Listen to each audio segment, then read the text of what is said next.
লাইফে আমি একটা সবথেকে বড় ভুল কী করেছি জানো? আমার জীবনে তাকে কেন রেখেছিলাম। আমার লাইফেও একটা মেয়ে ছিল, রাত নেই, দিন নেই, সকাল নেই, সারাক্ষণ কথা বলতাম, সারাক্ষণ। সে কোথায় যাবে আমার কাছ থেকে পারমিশন নিয়ে যেত, সে কোন ড্রেসটা পরবে আমার কাছে পারমিশন নিত, সে কি খাবে সেটাও আমার কাছে পারমিশন নিত। আর ঠিক একদিন এমন সময় আসলো, আমার ভাগ্যটা এমনভাবে জাস্ট বদলে গেল, যাকে আমি দেখছি নিজের চোখে অন্য কারো হতে।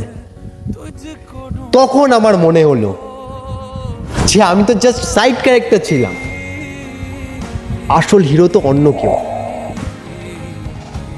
যদি তোমাদের সাথে এরকম কিছু ঘটে থাকে, ভয় পাওয়ার কিছু নেই, ওখান থেকে শিক্ষা নিয়ে লাইফে এগিয়ে যাও, ঠিক এইভাবেই।